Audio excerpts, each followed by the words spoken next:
ओम शांति, ओम शांति। 11/10/23, 11 तारीख 10वां महीना सन 23। मीठे बच्चे, यह पढ़ाई बहुत सस्ती और सहज है।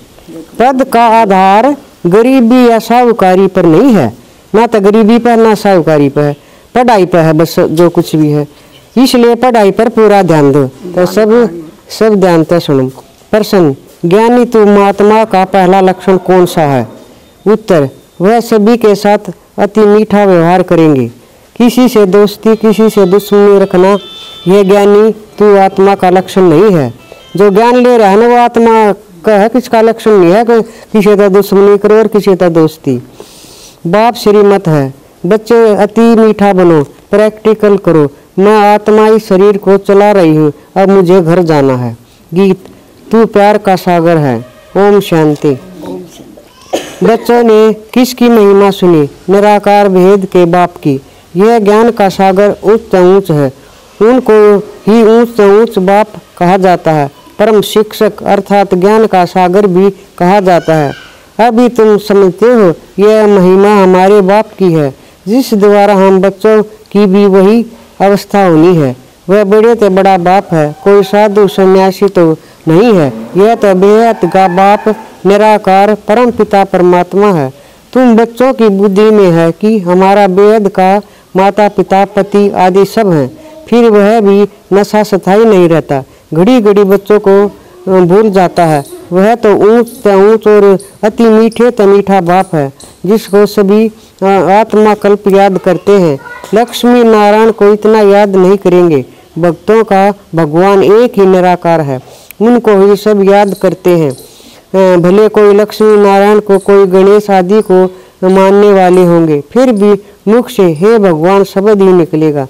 हे परमात्मा अक्सर जरूर सबके मुख से निकलता है। आत्मा उनको याद करती है।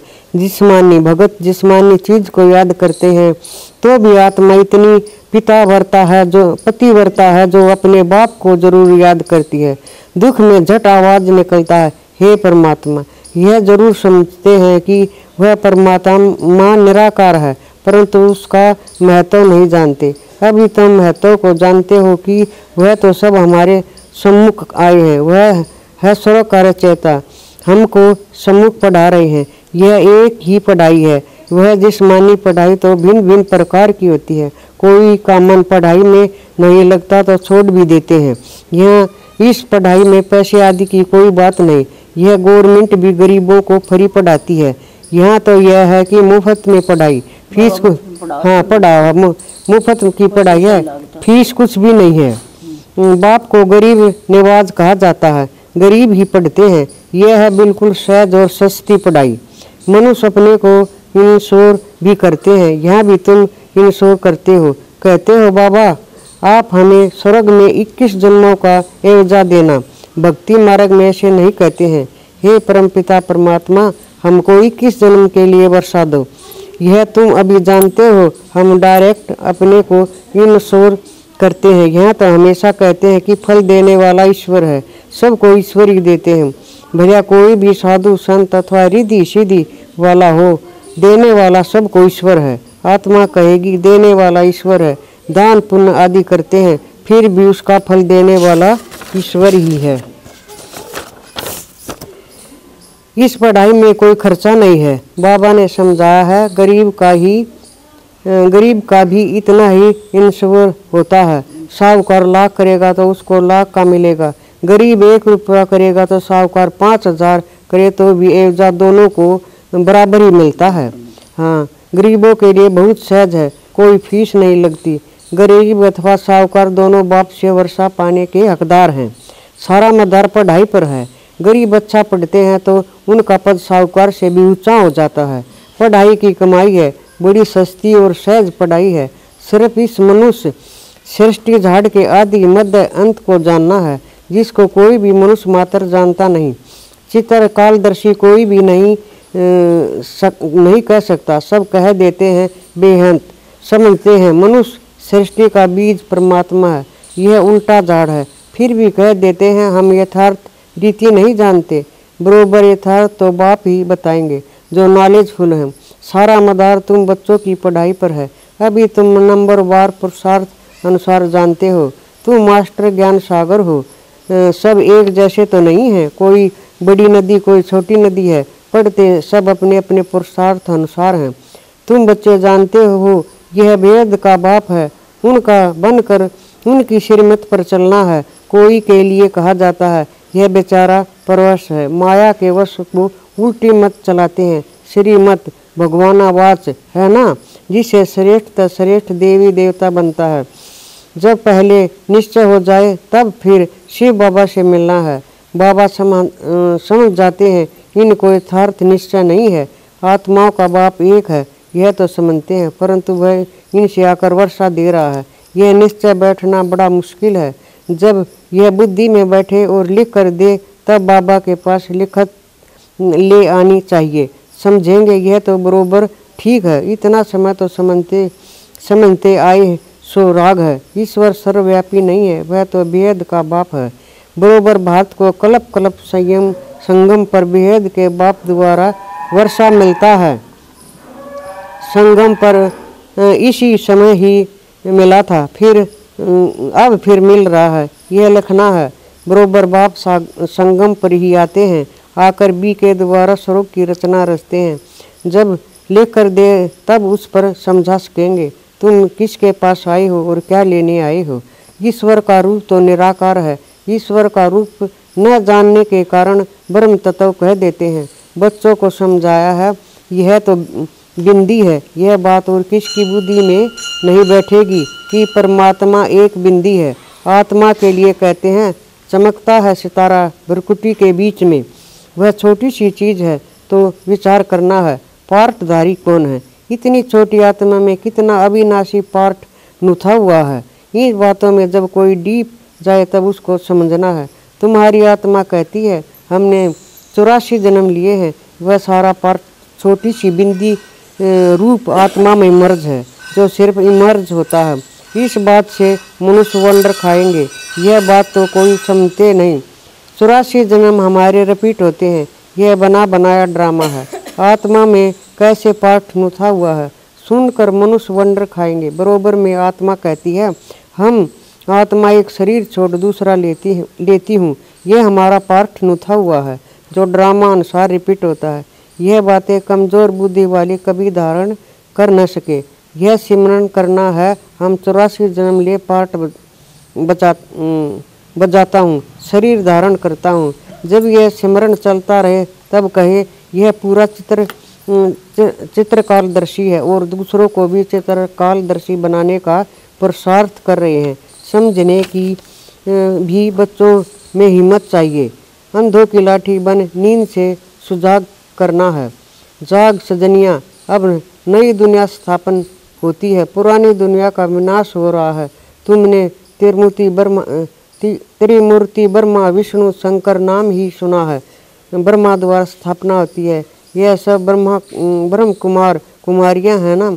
अकेले ब्रह्म तो नहीं करेंगे। प्रजापिता के साथ जरूर ब्रह्म कुमारियां और ब्रह्म कुमार होंगे। इनका बाप भी जरूर होगा जो इनको सिखलाने वाला है। इन ब्रह्म को तो ज्ञान सागर नहीं कहेंगे। ब्रह्मा के साथ हाथ में शास्त्र दिखाते हैं, परंतु परम पिता परमात्मा इनमें आकर इन द्वारा सभी वेद शास्त्रों का सार बताते हैं। ब्रह्मा शास्त्रों का सार नहीं सुनाते। वह कहाँ से सीखे हैं। उनका कोई भी बाप व गुरु होगा ना। प्रजापिता तो जरूर मनुष्य होगा और यहाँ ही होगा। यह ठहरा प्रजा को रचने वाला।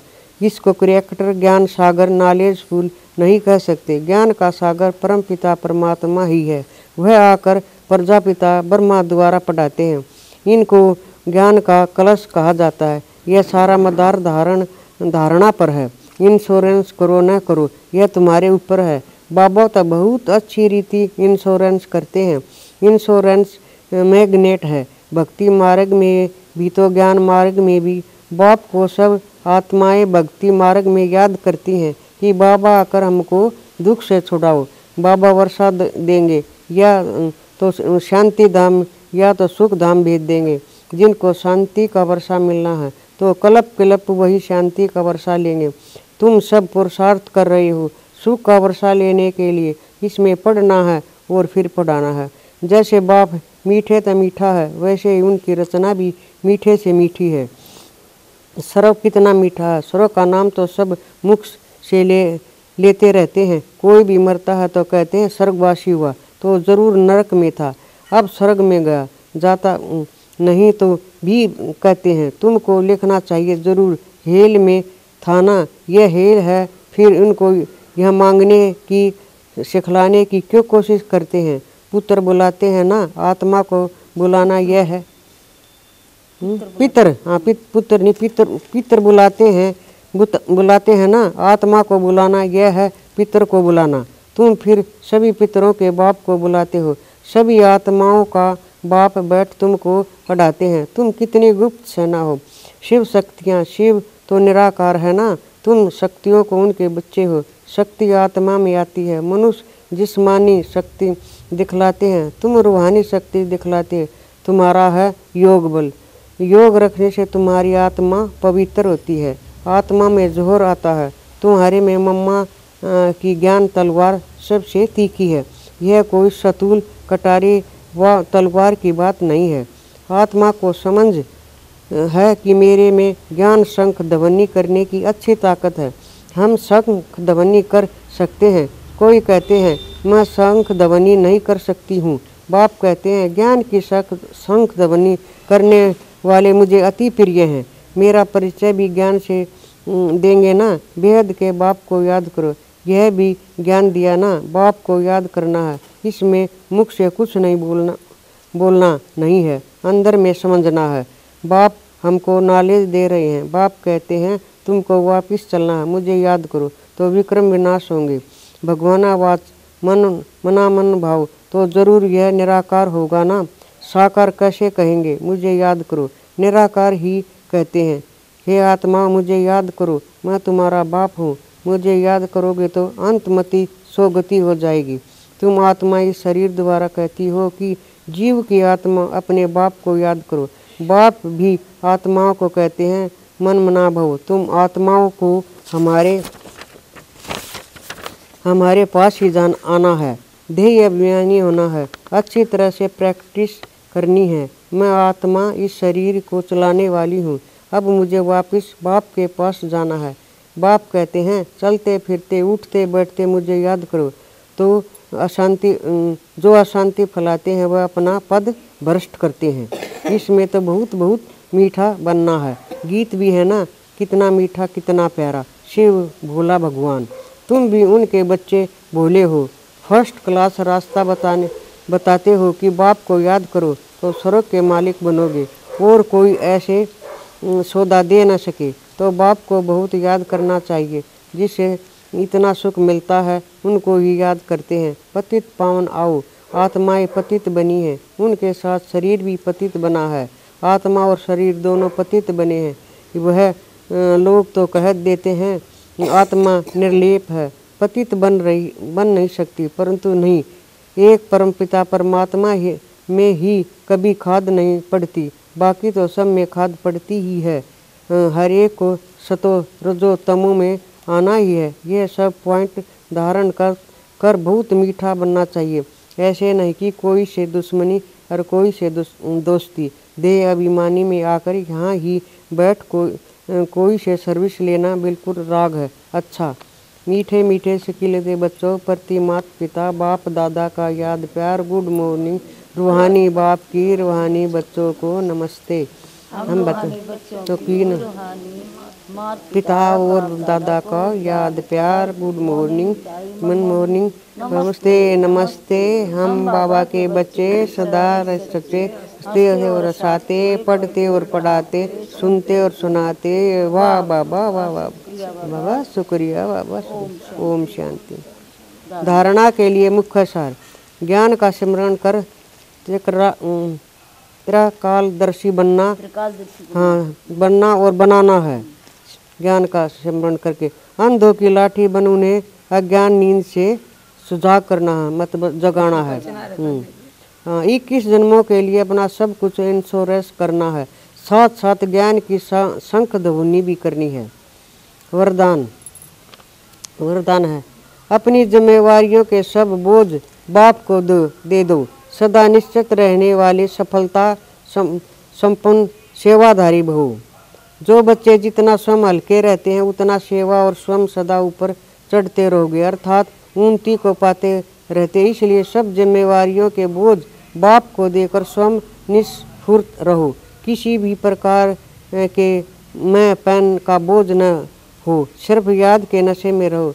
बाप के साथ कंबाइंड रहो, तो जहाँ बाप है वहाँ सेवा तो सब जरूर होती होगी। करण करा रहा है, जो हल्के भी करेंगे और सफलता संपन्न भी बन जाएंगे। स्लोगन: बेहद ड्रामा के हर दृश्य के निश्चित जानकर सदा निश्चित रहो। बेहद ड्रामा के हर दृश्य को निश्चित जानकर सदा निश्चित रहो। ओम शांति। निश्चिंत रहो। ओम शांति।